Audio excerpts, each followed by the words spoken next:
सदैव खुश रहो। This is JBN doctor Brajraj Singh Chauhan, associate professor, Jyoti Vidyapeeth, Women's University Jaipur, department of FEM, programme BSc BEd PCM, fifth sem. Course is pedagogy of mathematics and session of today is the history of mathematics. It is very important topic of your course. Mathematics is defined as the study of relationship among quantities, magnitude and properties, and also of the logical operation by which unknown quantities, magnitude and properties may be deduced, or the study of quantity, structure, space and change. This is the definition of mathematics. The history of mathematics is the history of mathematics is nearly as old as humanity itself. Since antiquity, mathematics has been fundamental to advance in science, engineering and philosophy. जब से इस सृष्टि का उद्भव और विकास हुआ है, तभी से गणित का उदय हुआ है, और इसकी जो मूलभूत अवधारणाएं हैं वो सारे विज्ञान की जननी हैं, वहीं से साइंस ओरिजिनेट होता है.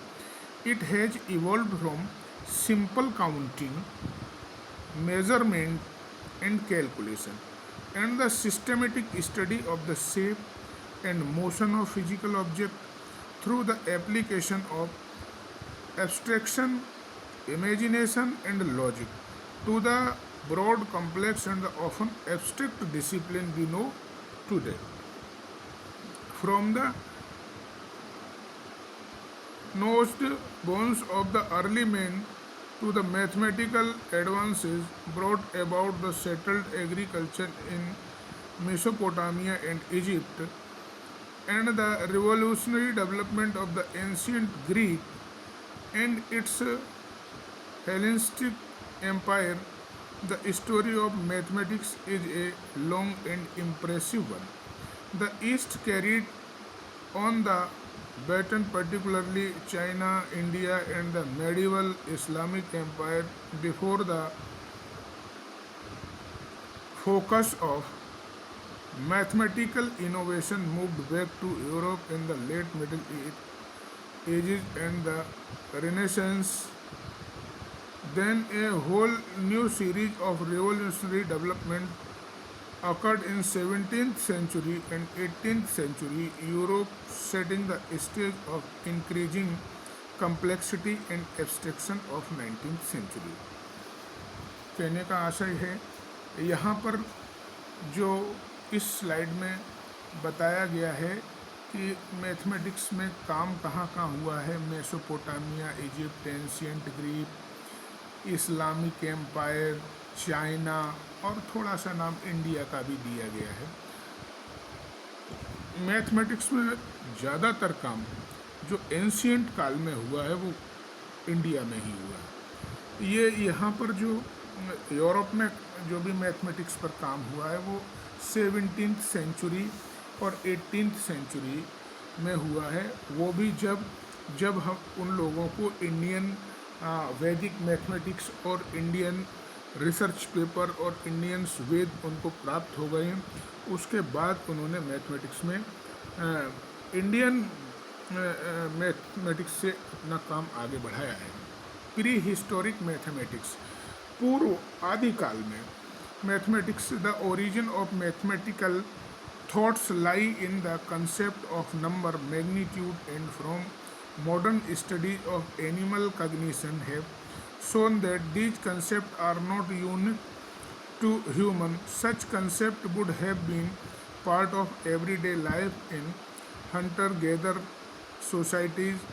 The idea of the number concept evolving gradually over time is supported by the existence of language, which preserve the distinction between 1, 2 and many, but not of numbers larger than 2. So prehistoric mathematics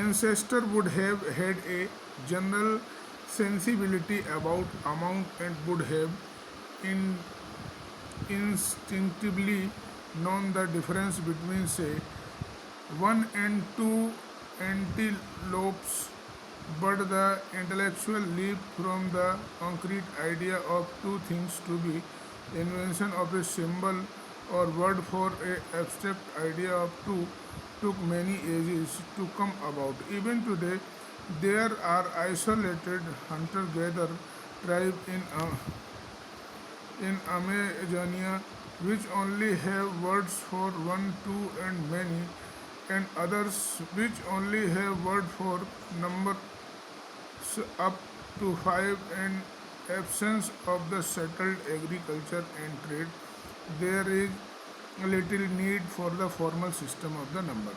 कहने का आशा ये है कि प्राग ऐतिहासिक काल में, बहुत प्राचीन पूर्व के भी पूर्व में, जब नंबर्स लोगों को नहीं मालूम थी, उस वक्त भी वो किसी न किसी तरह से नंबर्स से कोरिलेट करके अपनी दैनिक दिनचर्या की कामों को और जीवन की ज़रूरतों को पूरा करते थे। सपोज कीजिए कोई शेफर्ड है और उस शेफर्ड के पास बहुत सारी एनिमल्स हैं जिनको वो ग्रेजिंग के लिए ले जाता था, तो वो जो उनका हाउस है उनमें से जब भी उन अपनी जो भी एनिमल्स हैं उनको जब उसमें से बाहर निकालता था, तो चूँकि नंबर उसको मालूम नहीं है, तो किस तरह से वो करस्पॉन्डेंस करता था कि लौट के जब वो ग्रेजिंग करके वापस आए तो उसकी जो जो मैग्नीट्यूड है, जो वैल्यू है और नंबर ऑफ एनिमल्स है वो इक्वल बना रहे। तो इसके लिए वो कोई ना कोई वन वन करस्पॉन्डेंस करते थे। सपोज कीजिए उन्होंने हाउस में से एक एनिमल बाहर निकाला और उसके करस्पॉन्डिंग एक कोई पीस ऑफ स्टोन एक तरफ रख दिया, फिर दूसरा निकाला, दूसरा स्टोन रख दिया, तीसरा निकाला, तीसरा स्टोन रख दिया। सपोज कीजिए जितने एनिमल निकले उतने ही स्टोन उसने एक जगह एकत्रित कर दिया। जब इवनिंग में वापस लौट के आए तो उन्होंने एक स्टोन हटाया और एक एनिमल को अंदर कर दिया, दूसरा स्टोन हटाया, दूसरा एनिमल अंदर कर दिया।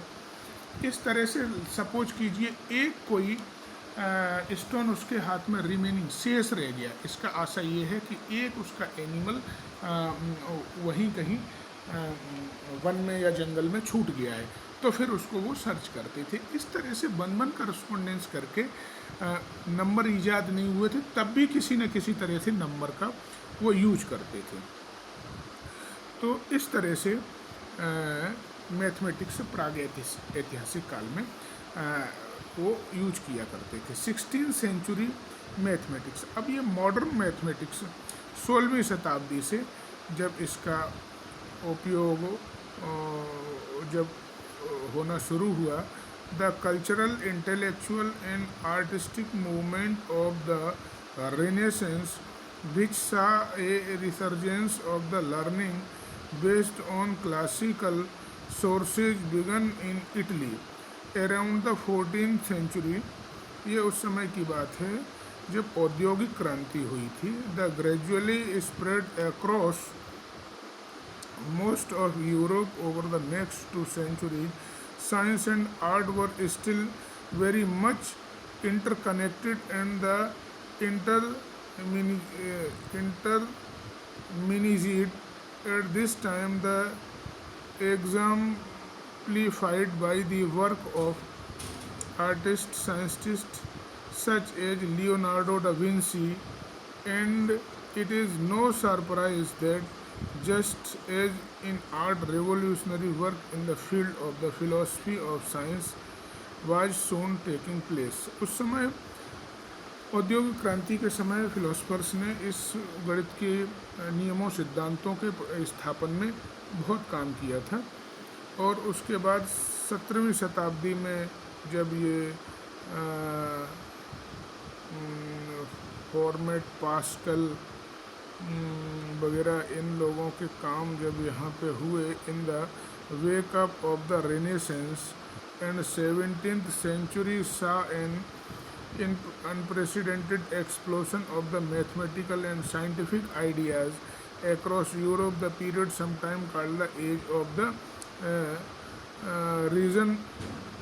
Hardy, on the heels of the Copernicus revolution and Nicholas Copernicus in 16th century, 16वीं शताब्दी में जब प्रोफेसर हार्डी वगैरह ने मैथमेटिक्स में काम किया तो उस वक्त उन्होंने रामानुजन को के काम की बहुत तारीफ़ की। रामानुजन के काम से उन्होंने बहुत सारी चीज़ें सीखी और उनको रॉयल सोसाइटी ऑफ लंदन में फेलो बनवाया और उनके काम से वो बहुत प्रभावित रहे। वो पहले भारतीय थे रामानुजन जिनको इस रॉयल सोसाइटी ऑफ लंदन में काम करने का अवसर प्राप्त हुआ। इससे पहले डॉक्टर हार्डी ने रामानुजन से मिलने की इच्छा प्रकट की थी और उनको कैम्ब्रिज में बुलाने का अनुरोध किया था।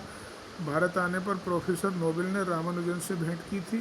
उन्होंने नोबेल महोदय की प्रार्थना को स्वीकार कर लिया। इस पर नोबेल साहब ने उनको 250 पाउंड की छात्रवृत्ति और 60 पाउंड उनको आने जाने का वहाँ पर जो एक्सपेंस है वो दिया था, जिससे प्रोफेसर रामानुजन ने देश विदेश में भारतीय गणित की ख्याति अर्जित की थी। I think you all are satisfied with this session. If you have any query, please mention in comment box. I will resolve it very soon. Thank you very much.